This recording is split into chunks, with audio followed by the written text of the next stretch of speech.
Hi, అందరూ ఎలా ఉన్నారు? నోరూరుంచే టమాటా పచ్చడి అందరూ చాలా ఇష్టంగా తింటారు కదా.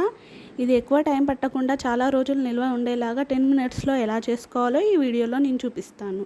దీనికోసం ముందుగా నేను 1/2 కేజీ టమాటాలు తీసుకున్నాను. వీటిని క్లీన్ చేసుకొని తడి లేకుండా చేసి పెట్టుకోవాలి. తర్వాత వీడియోలో చూపించిన విధంగా చిన్న చిన్న ముక్కలుగా కట్ చేసి పెట్టుకోవాలి.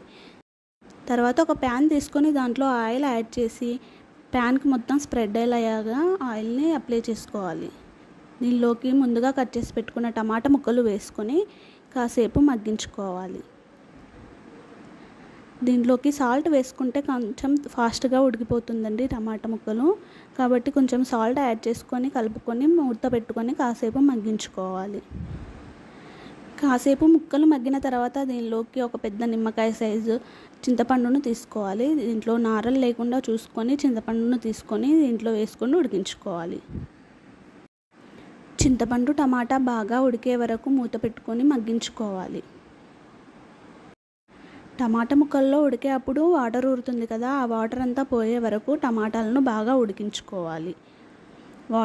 వాటర్ ఎక్కువగా ఉంటే టమాటా పచ్చడి ఎక్కువ రోజులు నిల్వ ఉండదండి. అందుకే టమాటాల్లో ఉన్న వాటర్ అంతా పోయే వరకు ఉడికించుకోవాలి. ఒక మిక్సీ జార్ తీసుకొని దానిలోకి 1 కప్పు కారపొడిని యాడ్ చేసుకున్నానండి. అలాగే ఒక 10-15 వెల్లుల్లి రెబ్బలు యాడ్ చేసి దీన్ని మిక్సీ పట్టుకోవాలి. అల్లం వెల్లుల్లి రెబ్బలు ఎన్ని ఎక్కువ వేసుకుంటే అంత టేస్టీగా ఉంటుందండి పచ్చడి. తర్వాత ఒక ప్యాన్ తీసుకొని దానిలోకి ఆయిల్ యాడ్ చేసుకోవాలండి. ఆయిల్ కొంచెం ఎక్కువగానే పడుతుంది కాబట్టి నేను 100 ml వరకు ఆయిల్ తీసుకున్నాను. ఆయిల్ వేడైన తర్వాత జీలకర్ర వేసుకోవాలి. అలాగే ఎండుమిర్చి కూడా యాడ్ చేసుకొని కొన్ని వెల్లుల్లి రెబ్బలు వేసుకోవాలి. వెల్లుల్లి రెబ్బలు బాగా మాడకుండా చూసుకోవాలి. తర్వాత కొద్దిగా కరివేపాకు యాడ్ చేసుకొని కరివేపాకు బాగా వేగిన తర్వాత ముందుగా ఉడికించి పెట్టుకున్న టమాటా చింతపండుని దీనిలోకి యాడ్ చేసుకోవాలి. పోపులో టమాటా చింతపండు కాసేపు వేయించుకోవాలి.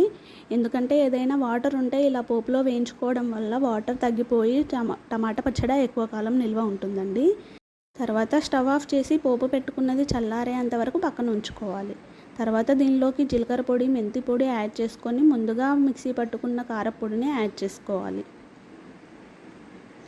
అలాగే దీనిలోకి టేస్ట్కి సరిపడినంత ఉప్పు కూడా యాడ్ చేసుకొని బాగా కలుపుకోవాలి. కొందరు ఉడికించుకున్న టమాటాలను మిక్సీకి వేసుకుంటారు. నేను అలా ఏం చేయలేదు, ఎందుకంటే టమాటా ముక్కల్ని బాగా ఉడికించుకున్నాను.